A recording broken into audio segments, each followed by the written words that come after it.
Hello, everyone, and welcome back to our Rally Cry halftime show, where we're just going to waste a little bit of time as our teams can get set up for this game 2, try and see if TLF can take it to a game 3. So during the broadcast, at a couple of points, and even just in our break, I haven't actually filled these two in on what we're doing for a segment yet. Yeah, I have no idea what's happening here. Yeah, me neither. We're going in blind.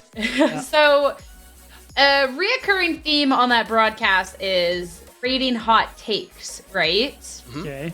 So what I have done is I've gone back through the weeks and gotten the hot takes that people have gotten specifically about these two teams. Ooh. And now we're going to take a look back on them and see how things aged. Retroactive hot takes. lesson. I love it. Okay, yeah, this is dangerous. We could lose all of our reputation as broadcasters at this point, like depending on how wrong we were on some of these. And we're just waiting for someone to be like FlyFam Scale, and we're like, damn, they knew all along.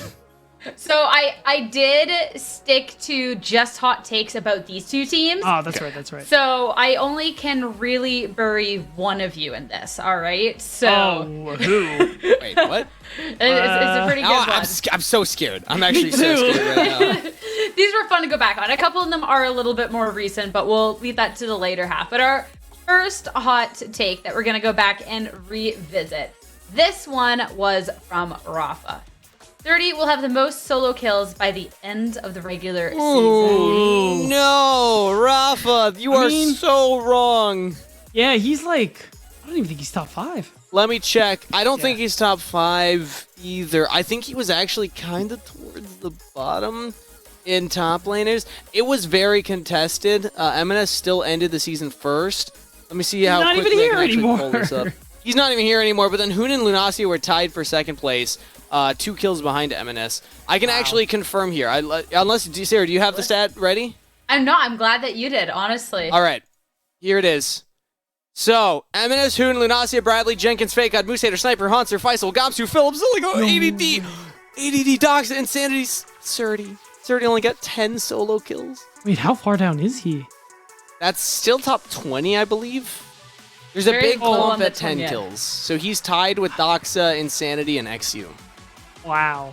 I mean, compared to other top laners, that's pretty low. I'm 0 on that. It's going to be top 50 by the end. Jenkins was at 19. He's top 5. So I will say real quick, too, part of that is because it's not really a knock on Surdy. It's just we highlighted going into the series how a lot of TLF's wins, like 5 or 6 of them, however many they got, was because they play towards top side. You get Surdy these leads from jungle help, they're not going to count as solo kills, you know? That's a good point. Yeah, City does gank top a lot, so maybe Surdy was inted in this particular stat.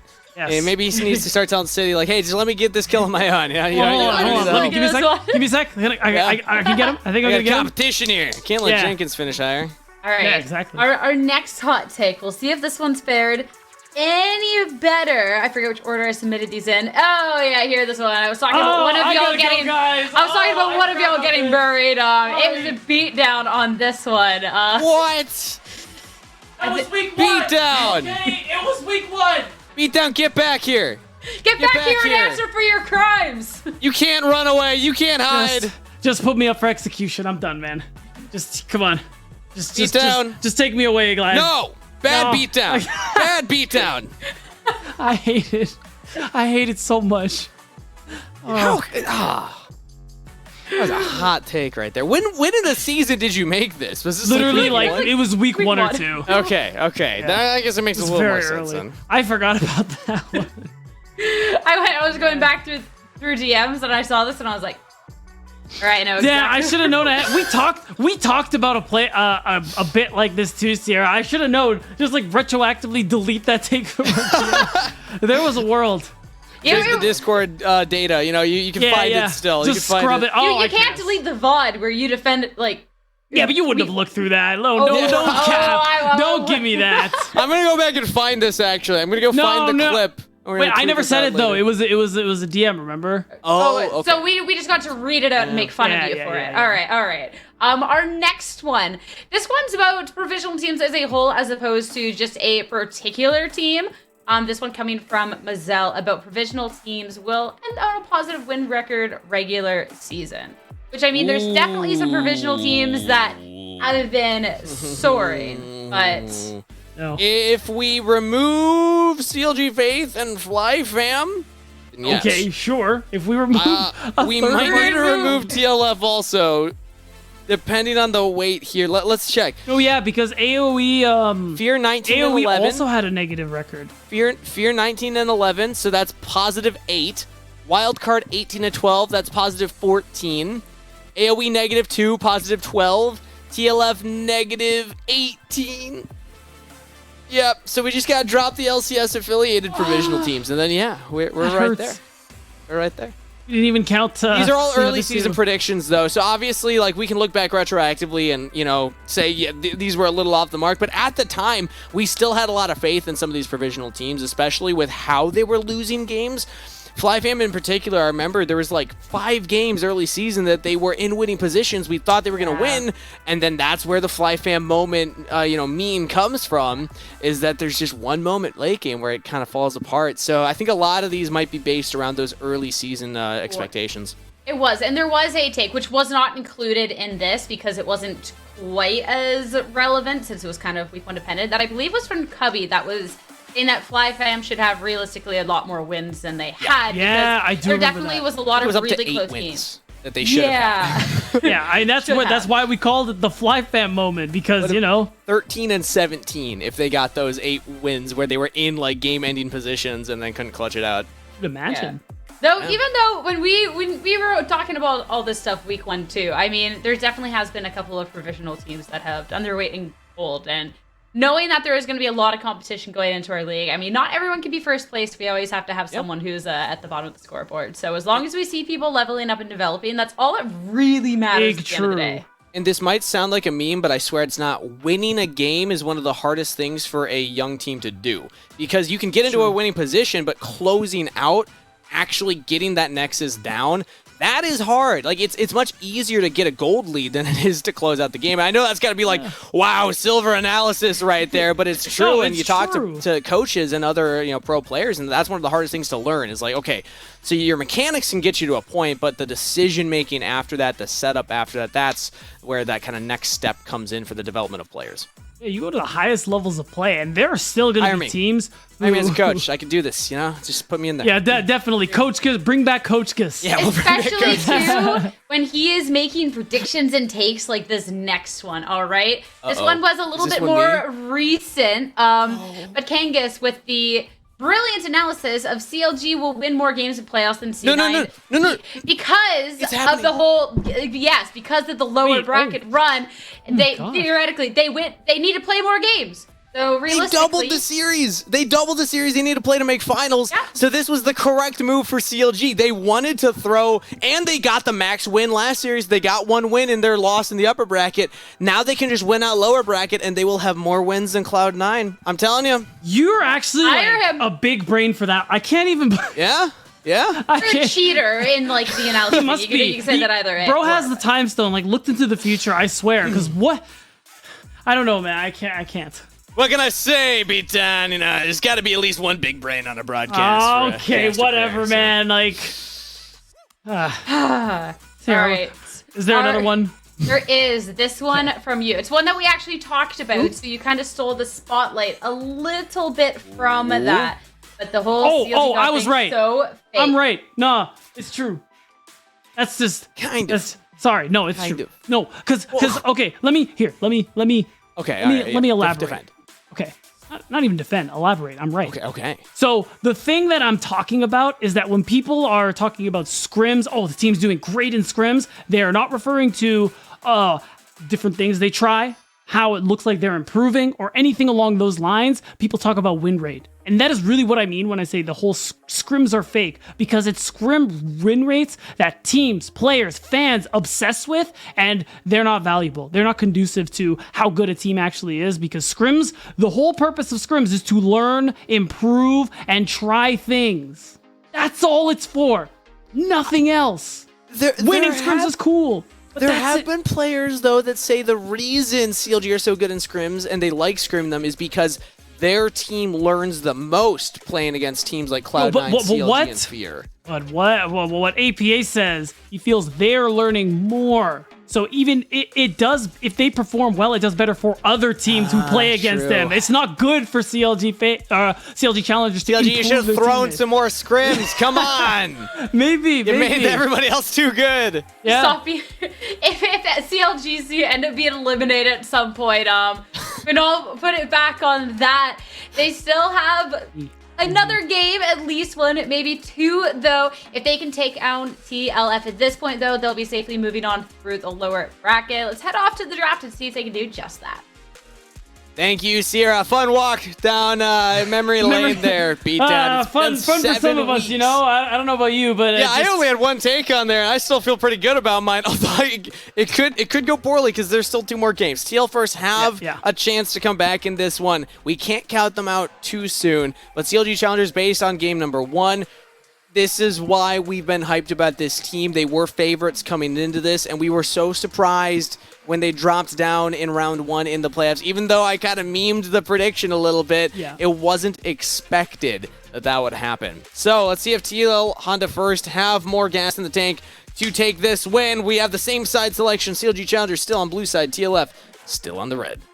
And now, I don't remember if Annie was banned during the first game, but okay, that's the thing I was seeing, because we talk about the Annie Gragas handshake, and with one being banned, of course, Team Liquid first have to take the other one away. So we could see a very different draft from both of these teams from what we saw game 1, and it's too bad because Team Liquid first, I like what they were going for. I thought the Vigar spot was smart, especially with how they played to, or rather play away from LJX. It was a pretty cool strategy they were going for here, but could still see them go along that route. Really, draft wasn't my issue with Team Liquid first. It was just, okay, maybe we talked about the set behind the scenes. Maybe that one wasn't it. But everything else, it was an execution angle.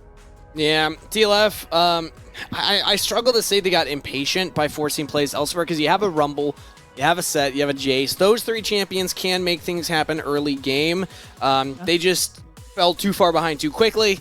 And then LJX on the Vigar, even though you hit the twin spike, couldn't get to that third. But CLG Challengers this time, they go for the Rumble first. I mean, it's the Jenkins special. It's why we joked about how 13-5 was the Jenkins buff. Because Kennen got super buffed. Rumble got buffed. His magic resist shred, has doubled. So he doesn't need to build voice staff anymore. It can just go pure damage. It's a really strong pick. And he hated building void staff. You just didn't do it really on him. You need the mana. Even though it would have been nice. Or not the mana, sorry, just the cooldown reduction. Yeah. Fun when you have a champion that is AP that doesn't actually rely on mana. But J4 locked in for TLF. Interesting. Yeah, so we highlight how City's a player who plays more for the farming jungles. He gets Kindred banned from him a lot. Karthus, as we see in this draft in particular as well, and in game 1. It means that he's also played these more engaged style champions, and I think that's important because you need facilitation. You need to force leads for your team is basically what I'm going for here. So now with the Jarvan in his hands, City's going to have the opportunity to impact the early game more and not let the game fall away like it did in the last one. Yeah. I also feel like the J4 is a takeaway. I don't see it as a Kevy champ necessarily. I think he's piloted it a few times. Yeah. But it's terrifying to deal with the Cataclysm and the Equalizer on top of it. So in a way, it's a takeaway. You can also try and just blow up the Rumble. And now we have the Aphelios Thresh for CLG Challengers and the Vigar again for TL Honda first. They're going back to the scaling AP champion. Still flexible. They haven't committed it to Aspect yet. It is probably going to be LJX piloting it, especially against the Aphelios Thresh. So interesting. We're seeing the Syndra taken out of the picture. So there's actually a pretty good chance that we see the set come through again, because set mid I think is honestly pretty solid at the moment outside of how brutalized Aspect got by the Syndra pick there for copy. But it's also dangerous. Even you could also open yourselves to that LeBlanc. So I'm expecting Team Liquid first to save Aspect's pick for the very last. And I'm still not convinced that it's Jenkins on Rumble. I know that he is known for this champion. He's very good at it. But Kevy also known for the AP junglers. So I could imagine Kevy would be practicing this one too. I'm liking that CLG have shown very little in their first 3 picks. They have their bot lane, that's known, but the other champion could go into, I mean, even maybe mid lane. Who knows? Yeah, throw it in there. Yeah, you just got buffed. Try it out. So that means TLF are operating with very little information. They go for their bot lane. Jace is also still a little flexible. Can go mid, can go top lane. So they're waiting to see what the solo laners are for CLG Challengers. Right, that I'm certain now. That aspect is that R5. Like, it's going to be LJX on the Vygar again. We saw the Vygar Nautilus. Realistically, it was okay. I'm not that against it. And okay, it's the Lee. Yes, I love Lee Sin, and I love that he's back in the meta. And it's that early game champ that we were talking about here. And the LeBlanc is a great pairing because it's going to. This is what I was expecting. This is why TLF had to save that pick for last. You pick the set, this LeBlanc is coming through. It's a great combo with Lee Sin, and it will smash the set into lane. So now, Aspect is a choice. Do you take the Vygar for yourself and pick an 80 carry, or do you go for something different? Oh, wow. The Kennen for Surdy. Oh, my God. So it's Surdy who's going to be piloting the Kennen. We are gaming. We're gaming. So it's actually going to be Aspect with the Jace in that mid lane. That's... wow. You can get blown up as the Jace in this matchup potentially, but you can also handle a lot of the range of the LeBlanc, try and poke her out. The big thing is that I at first was like, maybe Jenkins plays the Lee Sin and Kevy still rumble, but they want the AD AP in the mid lane. Yeah. This is so terrifying. If you're Jace, you cannot necessarily stop the LeBlanc and the Lee Sin from getting on you. If LeBlanc lands the chains, Lee Sin has an easy follow-up, and they will blow you up in that 1-2 punch. And that's why it's so important that City took something early game focus, like the J4, able to skirmish, able to gank. Because now this mid-jungle duo can answer, can make plays for themselves. It's a wonderful thing for Team Liquid First. And overall, CLG's comp, this is, I'm pretty sure, almost bar for bar, what they ran when they lost to TSM Challengers. A composition where you're really relying on Kevy and Breezy for the go buttons as Lee Sin Thresh. I'm not sold on that. You look on Team Liquid's first side, they have all the go buttons they could possibly want. And this is what I keep stressing to teams in these positions. Remember, Team Liquid First, if they lose this, they're out of the tournaments. They are going to the promotion relegation tournament. And in these situations, picking these easy to execute front to back comps is where it's at. Chance of redemption for CLG Challengers on a comp that they struggled with in their last series. That's an early flash from Rovex right on the Meech. Flash used by him. Wow. They're committing to it. I think Meech is in trouble. Lantern to safety. Wait, that's great. Okay. That's good.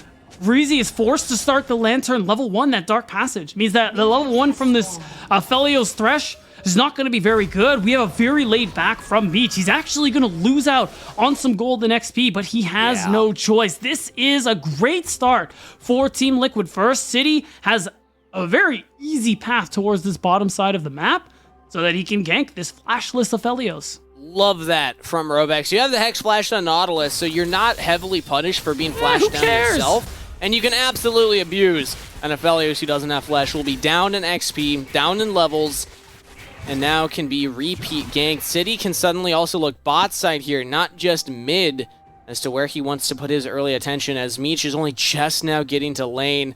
No minions have died yet, actually. I think they're going to make it in time for the XP. That's actually that's wait, crucial. You're right. That's crucial. Okay, so that is a big deal. Won't fall behind in gold XP. Will still be a little disadvantaged, as you saw Breezy again did have to start the Dark Passage. But overall, it was a really nice pick up there. You still get the flash from each. I'm going to say that's a mistake on LJX Rovex. If you do the trick where you aggro the enemy minions and they'll walk into the bush, that's right. You can force it so that one of the minions will die. I mean, it's not a ton. That would only be one minion behind, but still, those things can have an impact in the laning phase. But each isn't hard punished, and even Kevy's down here. Oh, they just go for their own game. He's level 3 already. Went for the full clear. They're respecting it, though. Okay. I like it. That's smart, and it's true. It is a good point. Those small things, and remember, this is the this is the developmental league. This is Team Liquid's first attempt at a tier 3 roster, and you have players like LJX and Rovex who are newer to this level. These are things we will expect them to improve on, but still things we need to talk about. Copy might just solo kill here. He just doesn't have the cooldowns yet. That was slick, though. Getting in, getting the chain, distorting back. to dodge out they're on the diving. Skyfall. And now Surdy and Jenkins trading against each other. Jenkins winning that one. Heavy might look for the dive. Oh, yeah. If he lands the Q, it's flash. over. How's your reaction time aspect? Have you been practicing? Oh, actually, he plays very far back. Very respectful. Yeah. And City's also here. Doesn't look like he got noticed. But Kevy, this is a big one. Okay, they're going under. City can look to outplay this. Copy gets first blood as City flashes in, flag and drag. Oh, the wrong Kevy one. follows up, and Copy had the clone. City went for the wrong LeBlanc. Copy gets out. Oh, that's brutal. Aspect flashes and dies. City flashes to basically not pick up the kill.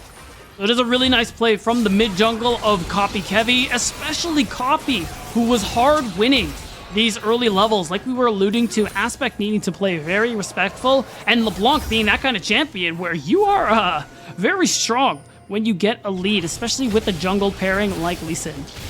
Surdy could be in a good spot here. City's nearby. Jenkins does have the flash. Used Keep Ignite autoing him. early. Overheat, and Beautiful. nicely done by City with the patience. Waiting for the flash, and then throws out the EQ combo. Picks up a kill for the team. Right, and I love the move from Aspect as well. They know Kevy's in the area, so just to play off vision and dissuade any attempts from Kevy to try and salvage the play. So Jenkins, this is a great punish because, of course, in this matchup, he always takes Ignite. No teleport means, I mean, look at what he's losing on that top side. A lot of gold and XP is starting to go by the wayside, and this is a big advantage for Surdy. Yeah, oh my gosh. More than a wave and a half was out there, including the cannon. Like, it's so much. Jenkins will be able to catch some of this, so we'll be about even in the farm. But if we look at the gold, observers could highlight that. That kill went to Surdy. I'm wondering how much that sways it. It's a 200.5 gold lead. Oh, death sentence on a Rovex. LGX wasn't with him. Cage is down. Can Meech get the damage? Flash out from Rovex. Did not throw down the Ignite, so LGX cannot continue to fight. And Jenkins might just get punished again here. I just lost the stream. Okay, it's back. Ooh, Nice, it welcome blinked for back. a second. City could look for this. I love it. No flash from Jenkins, and he is hard punished for walking up just to try and farm his wave. Does a lot of damage back, but surely you fall here. Surdy gets a second kill. And I love it, that focus. I mean, Jenkins already lost a bit, and he's going to continue to lose out more. Surdy's just going to be able to keep that pressure on. And LGX and Rovex, despite some of the plays we've been seeing, they're doing all right on the spawn side as well. Oh, wait, Aspect? Copy. My God. That was kind of dirty. And now, look who's back. He's here. Sonic Wave lands. Aspect's dead.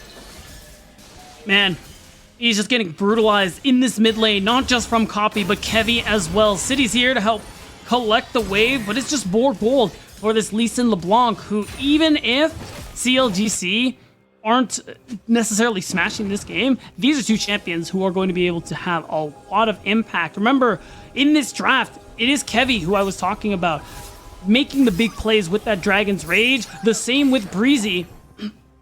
And it means that him getting a lead makes those plays easier to make. Especially when we factor in Copy. We were hoping to see regular season Copy, not round one playoffs Copy in this match. And I can say Seeing him. he's giving it to us. Even when Aspect had a relatively strong showing in their 2-0 loss to 100 Thieves, Yes. he is just getting bullied in this mid lane. Copy is feeling himself right now, and this has been one of the strengths of CLG Challengers throughout the season. Love to see Copy returning to form right now, because if they want to make that deep run in playoffs, he will need to step up. That's right, and it's why we had such high expectations. We've seen the peaks from a player like Copy, and on this CLG roster, where we know they did some pretty good things last year as well. This is why we had those expectations. This is why players do speak highly of this team. Even if we know how I feel about specifically scrim win rates. Overall, there is still something to be said about the opinion of other players in the Challengers League. And actually, last time we looked at the gold, I was only paying attention to top lane. If we could take another look at that, I'd love I'm to see scared. the lead that Copy has. Ooh. As Kevy's hanging out around top lane. Yeah, that's a 1,500 gold lead for the mid laner of CLG Challengers. It's only 500 for Surdy, despite the fact he got 2 kills. Kevy going for an invade here, lands a Sonic Wave onto City. He's trying to flag and drag to safety. Hits level 6, Cataclysm available. Kevy looks to continue the chase, but Rovex is here. Kevy's actually in a really rough spot. Doesn't have the E available anymore, but Breezy had the lantern, so looks like Kevy's getting out of there. Everybody's gonna walk away just nice and easy. We'll say Kevy's level 5, City is level 6. They're starting this Rift Herald. There's a big opportunity for Team Liquid First to go in on this, but that confidence does come from Copy and how fed he is. Look at how fed he is. He's going under turret, saying, hey, Aspect, how you doing? Oh, I'm fine. And then all of a sudden, half your health's gone. Oh, this is going to be flash out of LJX for sure. Oh, Meech didn't throw out the ultimate. I thought he was just going to fully commit for the damage and go for the kill. It didn't quite have lethal, so he's just going to get a very nice chunk, and it's looking like he's actually starting to freeze a wave. So I'll tell you what, Kangas, the next time he walks up to him like that, that's when we're going to see the flash come through for LJX, and that's why you see the ward into that bottom brush. But looking at this top side too, City understands top is where they need this goal to go because of the pressure Jenkins has been on, and you have this LeBlanc who is fully unlocked at 9 minutes in the game. Full control of lane, can go wherever Copy wants to, and it means wherever they can go, they can drop this Herald. And Meech is looking for it now. LJX still has the here flash. it Surely comes. you have the flash this time. Meech proactively uses his own to guarantee the kill. 1v1. There it is. Nice prep from Meech to end up securing the kill. That's why we're so excited about this player. The mechanics from day one he showed us was a sight to behold. And as he's continuing to grow, he's becoming an even more exciting player to watch.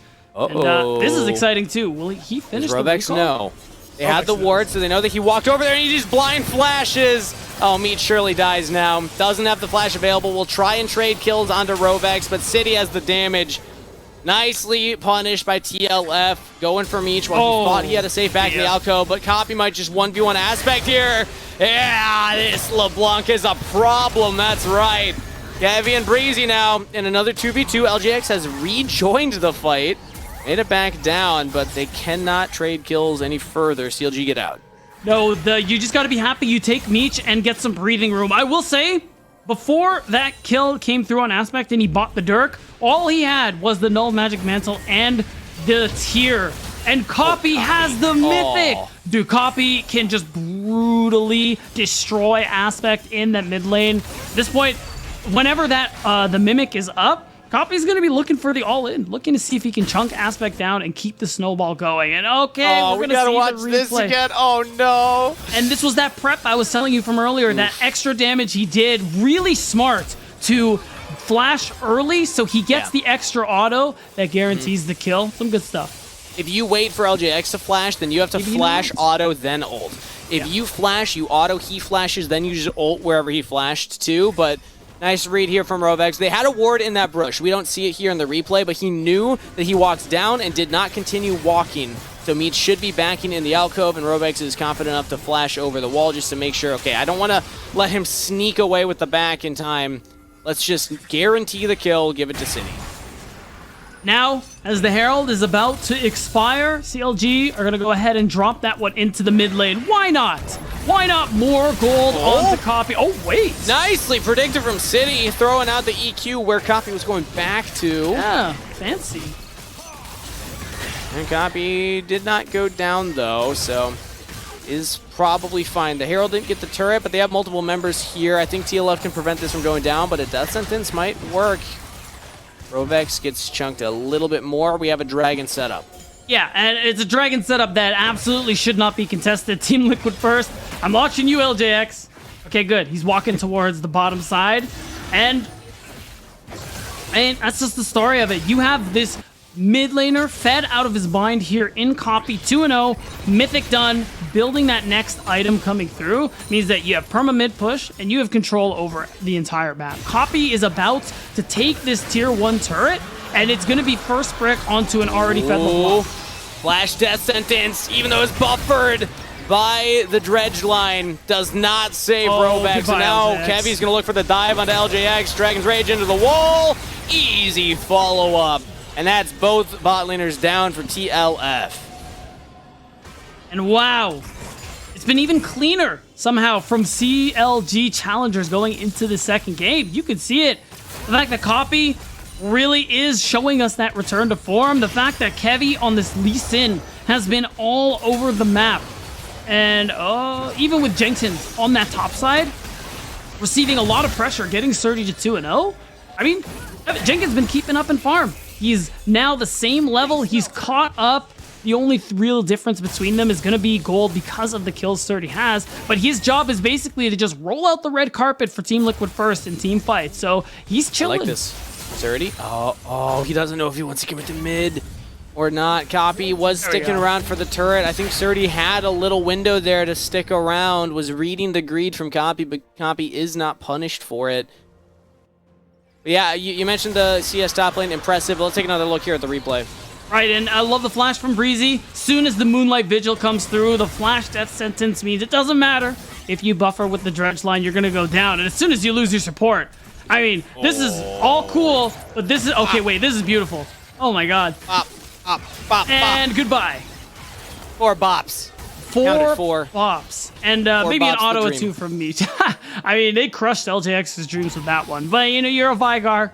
You're a level 8. I think level 7 at the time. You were going to go down. 2 levels down from Meech, who got the solo kill and has had Breezy all over the map. So Meech has been getting a lot of solo XP. Everyone from CLG is stepping up. Even Jenkins, you highlighted before, the CS is even despite the fact that you gave over 2 kills. You were focused early. It's a rough matchup for you, especially with all the CC lockdown. And well done from CLG Challengers to keep their heads in this game. Look elsewhere on the map. Copy is a monster, and it has earned them a 5,000 gold lead come the second Herald, and there's just no chance for TLF to contest anything on the Rift. And at this point, it is making a big group play to a side lane.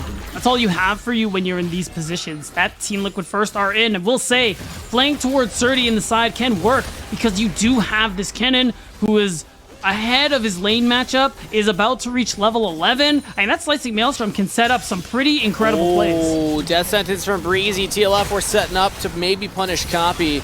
He's alone. Breezy could go down here. Each in a good spot. Actually is. He gets hit by the depth charge, but nobody commits onto him. Despite the fact there's a lowly Aphelios, Red-White is threatening. Oh, Copy still stuck around. There's no point-and-click CC at this point, but maybe they can still take him. They have the ultimate for Kennen. Flash out from Copy. Flag and Drag knocks him up. Slicing Maelstrom. Cataclysm. Everything thrown at Copy. And finally, TLF will get their shutdown. Nice play. This is the overcommitment I was talking about, but the timing, oh, unfortunate. Right after the Herald means a tier 2. 600 gold being split between Meech and Breezy. And it gets a charge onto the next turret. It is a play that you have to make, and if you get this turret, it does feel a little better. We're going to take a look at this replay, and it's City, again, making that move towards this top side. That ward is good, catching out Rovik, setting up this kill, but realistically, you got double buffs on City. You have LJX, who also rotated up, got a nice cage. It was inevitable that you get this kill. Double flash as well means that, I mean, everybody walks away happy, except Team Liquid first. They weren't happy with that Kangas. They wanted more. And it's good at first when you get the initial kill, and it's actually LJX that gets that shut down, so a lot of gold onto the Vigar, but doesn't even have the Seraphs yet, let alone the death cap, which you really need to get to in order to actually start getting into one-shot potential. 2,000 gold behind Meech. Yeah. And TLF, this is looking like their last stand here in the NACL spring split. This could be the end of their run, and then we'll see them again in relegations if they drop this game.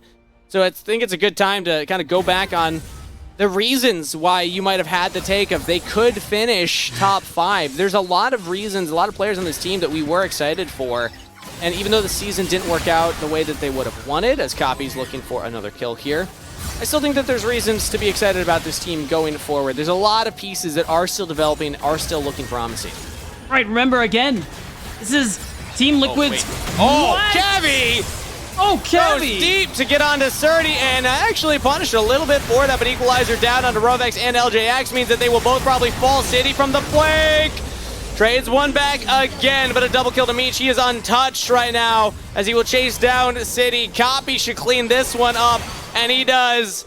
Almost an ace as Aspect, the only remaining member from TLF. Copy's moving his way forward. Gotta be careful as Aspect, even though you started to catch up, this is a 2-item LeBlanc, even at half health, she will blow you up. And we're seeing the pings come through here. Oh man, we gotta see what this is, like a horror movie. Come on, Copy, can you do this? Wow, Get the Shadow Flame and Ludens, but not the confidence to go in for that kill. Playing into adjacent to Brush is actually kind of dangerous. He can do a lot of damage from range, but look at that from Kevy. I did not expect him to go in for that, but it does end up being really nice kick flash.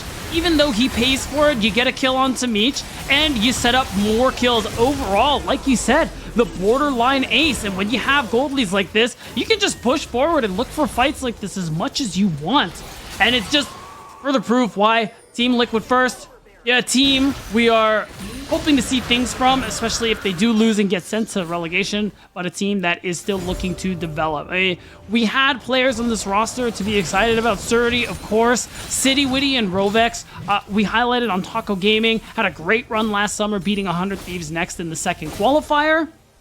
Aspect's return to competitive play was also something to be super excited about. Even though Mia isn't here now, LJX, this player who played for Collegiate before this little experience, has also shown some growth. So Team Liquid first are a team where, in time, looking towards summer, as long as they perform during the relegation tournament, are definitely players and a team we could see more from.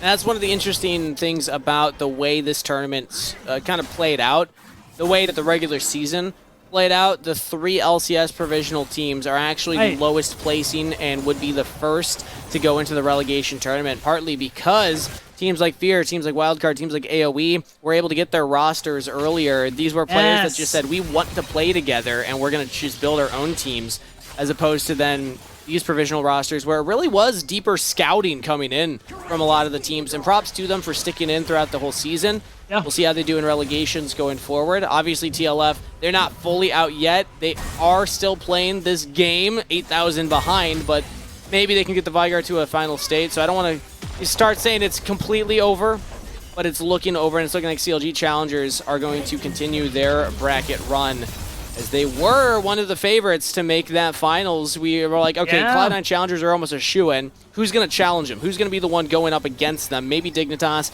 maybe Fear, maybe Golden Guardians, 100 Thieves. CLG was in that conversation as well. For sure. We weren't fully sure who it would be. Right, and I mean, we'll get those answers soon as the tournament progresses, but CLG showing more of why we had those expectations here in this game. And this is the gameplay we've seen from across the board. Copy especially, who we've been pretty critical of, not just this series or the last couple of days, but the split as a whole, being a player who we expected last year to go to the LCS, to be that player Cloud9 moves up, but instead they get Diplex. Now they have MNS. So this year has been important for Coffee and important for us who watch it to see, all right, what do you got? You have to prove that you are ready for that LCS stage, and performances like this are the start of that. It's so hard to get promoted as a North American mid laner, man. Like, it is actually ridiculous.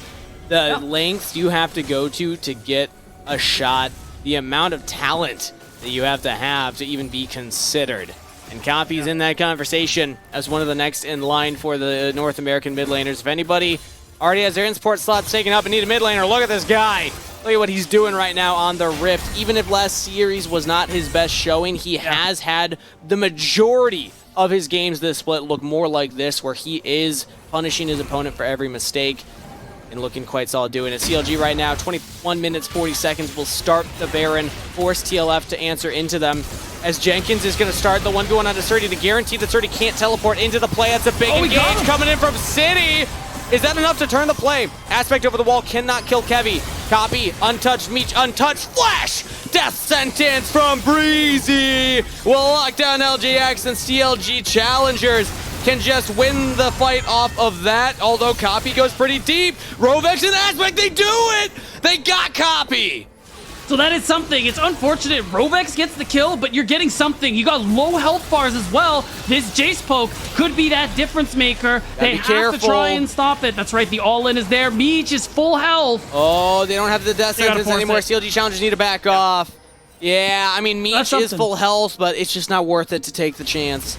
If Meech gets shut down, if you wipe those 3 members, that is a game-changing moment for Team Liquid first. So they managed to hold on, barely, even though Surdy gets 1v1'd in the side lane.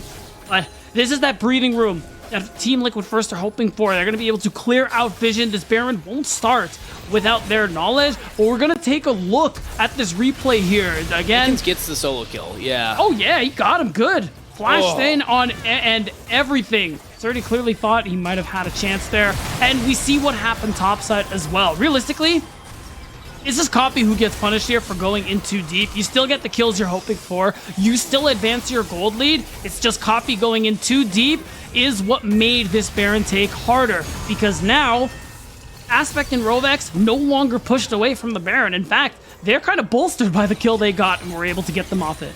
Even 2-item Jace, actually especially 2-item Jace, does a lot of damage if you are he's getting there. CC'd. Yeah, he kind of likes having a Nautilus on his team. Fun fact about Jace for all NACL players. But we have a contested the Dragon. Oh, City just gets chunked by Copy. Yeah, Surdy has a big flank here. Slicey Maelstrom is on cooldown, but it's about to come off. It just came off cooldown as Cappy's locked down.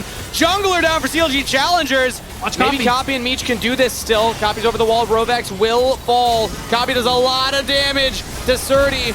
But Surdy's already done his job, but Meech has got to do a lot now. Gets one, gets two. Triple kill to Meech. And just saves the play for CLG Challengers. Copy will get the final kill for the ace, but that was all Meech doing the heavy lifting, and that can just be game. That's the ace. Copy teleports in to go for the inhib. Is this the end of the game? It might be. Copy, though, doesn't quite have the damage to turrets, the attack speed to take it down. It will be an inhibitor. I like the attempt anyway, because this top pushing lane coming through here with the inhibitor going down will make it easier for Team Liquid First to contest Drake, to contest Baron, as they have an auto pushing lane. And Team Liquid First, that fight was heartbreaking. They almost had something there with the flank, but they couldn't decide what they wanted to do. And because of that indecision, they are punished dearly by the wallet of CLGC. And you know what? This 11k gold is a rough one. We're getting to these item spikes you're hoping for people on the side of TLF. We're getting towards item 3 for LJX. Aspect has fully stacked the Muramana and is also looking for Cyrilda's. There are ways, if you punish Jenkins being on the other side of the map because he doesn't have teleport, like we saw on that last play. Or do this. Or do CLG this. Challengers are not grouped. They're not actually ready for this fight, and it looks like TLF are a little more prepared, but the Equalizer does just that! It equalizes the fight and just destroys City. Surdy throws out the Maelstrom, but it accomplishes nothing. LJX separated from the team. CLG Challengers! You'll remember these players as they continue their bracket run. That should be the game-ending fight right there. Super's pushing top lane, 30 seconds on the death timers. No, it actually won't be. I keep saying that. I'm getting a little overeager here. It's okay. It's not the end yet. They will probably just go for the Baron after taking all these camps. It's been a slow roll here for CLG Challengers, but it's been a roll nonetheless. Team Liquid First, they have things to maybe play for, but once this Baron goes down, CLG, they have everything they need to send Team Liquid First packing. Copy in the side lane is also making sure that there are less turrets needed to take them out. But wait, LJX is teleporting. They're trying to make a play on Copy. Yeah, look how deep LJX is right now. On the Vygar, has flash available, but Copy Banshee just got popped. Oh, that's huge. Oh, Copy's out of there. Still have the flash available. A nice attempt from TLF. I mean, in this game state, you gotta look for something. Yeah. Copy still survives it. Oh no, this is the Hex still going. Map. They're Rovex in trouble. is here. Try and lock him down. That's another cage. Copy is stuck in there. Do they even have the damage to kill? They don't quite. Finally, they get it, but Meech is unleashed for the double kill. Kevy with the flank can get onto LJX, kicks him right on back, and will continue the chase onto Rovex, cleaning up that one. LJX will fall. That's a triple to Meech unofficially. And Surdy alone in the top lane will be wondering, okay, what happened to the team? Can I keep this in this one? You're trying to catch the Supers wave, but surely CLG have the gas to close out from this position. Surdy chased down by Jenkins now, just flashes forward, not even giving him a shot, as he will get the stun back, but an ace for CLG Challengers, and that will be the game. That's right. One more push now. That's all it takes. You have the Baron, you have people coming online, but you have enough gold, you have enough damage. CLG need to show us the confidence as well as clean gameplay, and they are going to show it to us now. They're pushing for all. 3 items on Meech. They have all supers pushing in now. Gabi's looking under the turret, does a lot of damage in aspect too. Jenkins with the equalizer. Ooh. The Nexus turrets are paper, and CLG Challengers will right the wrongs of round 1. Continuing in the bracket, making fast work of TL first with another ace and a quadra kill to Meech. CLG Challengers advance through the lower bracket. And it took some time. Oh, they were going for the pentakill, but they had too many minions, I'm afraid, Steve. But man, that was some strong stuff from CLG Challengers. Incredible performance overall. This is what we were hoping for from this team. Yes. Close at the end there. I didn't even spot that the respawn was coming back up. They were seconds away from a pentakill for Meech to close that one out. But they did get the win either way. 2-0, convincing fashion. This is what we were looking for CLG Challengers. Could they not only win this, but reinvigorate the belief in this team that they are a contender to make it to that finals and be one of those teams to contest with the Cloud9 Challengers, with the Dignitas Challengers, the top of the table right now. And a win like this gives a lot for fans to believe in. It sure does. And now we're going to continue keeping our eyes on the CLG roster CLG Challengers roster, Kangas, because of course it is important that yes, you beat a team like TLF, but how do you do against the rest of the bracket? You said it, to get to the finals like we hoped they would. They've doubled the amount of wins they need to by losing in this first round, which means, yeah, they got this win, but there's 5 more for them to go. And they're up against TLC and the defending Proving Grounds champion Bradley. Not an easy opponent in their next round, but to hear more about how this last series went and maybe a little bit about their expectations for the next round, we're going to send it to a short break before we are back with Kevy for our post-match interview after this. Welcome back, everyone, to our Verizon post-match interview. Kevy, thank you so much for sitting down and talking with me after that quick 2-0 for your series to be moving on in the lower bracket. How are you feeling after the game? I just feel relieved. Like, if we lost this game, it would have just been over. So, yeah, just a big sigh of relief. Especially being in a position to have to fight through this lower bracket so early definitely isn't fun. You took that loss against TMC to be there. Did you expect that in that series? You think you're going to be battling through the lower bracket? Because a community consensus was kind of like, we get to see CLG Challengers make it to the end here.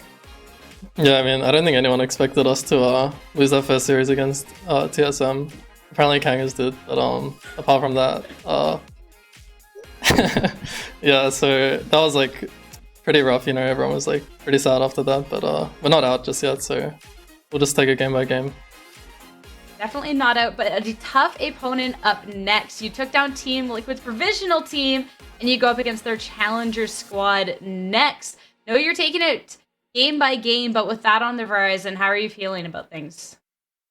I mean, I feel pretty confident. Like, we have been improving a lot as a team, like, even though the results haven't shown. So, hopefully, like, by the time we play them, which is pretty soon, like, we'll be ready.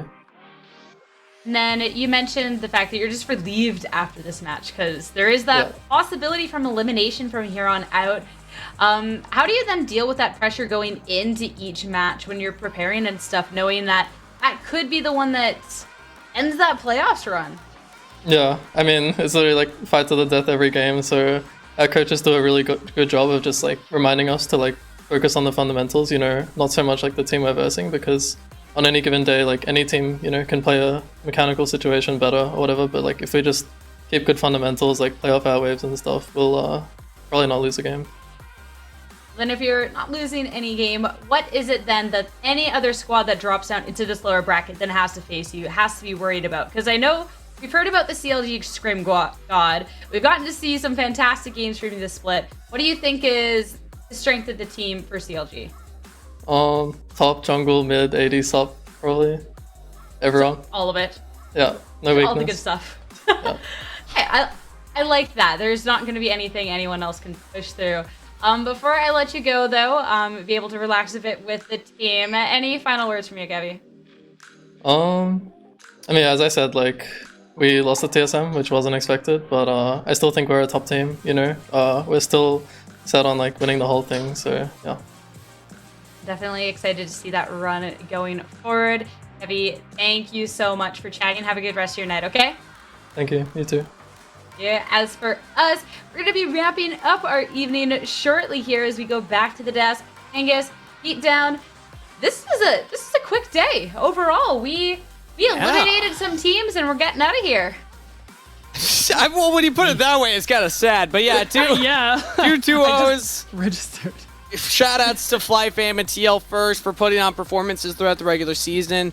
They picked up 5 and 6 wins respectively, and both of them were coming into playoffs probably looking like the best versions of the teams that we had seen. I think they both scaled throughout the season and showed the purpose of having provisional teams in the first place and the reason that we expanded the league to begin with, which was give more opportunities for players to develop, more opportunities for players to compete at this level and get better, and we definitely saw that for all of our provisional teams, honestly. And even though we're bidding them farewell now, they will be again in the relegation tournament. We'll get to see them again there and go up against all the teams that are hungry for the spots that they currently hold in the NACL. There's 6 provisional spots.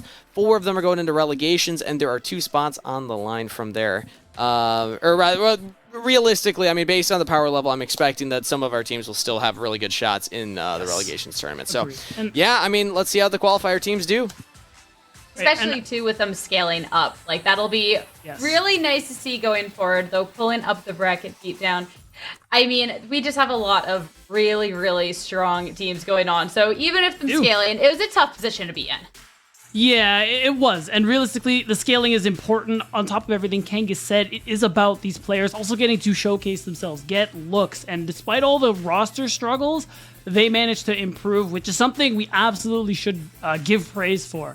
And now that they're out of the tournament, we'll see how they'll do. As for the rest of it, we have some pretty hype matchups coming up. Golden Guardians versus Immortals, who just moved on today. TLC versus CLGC, who we also just watched move on today. And even Wildcard, oh no, it's Fly C versus AoE. I mean, good luck AoE. That's what I'll say. A Wildcard will go up against either 100 Thieves Challengers or TSM Challengers. I'm expecting 100 Thieves to take that.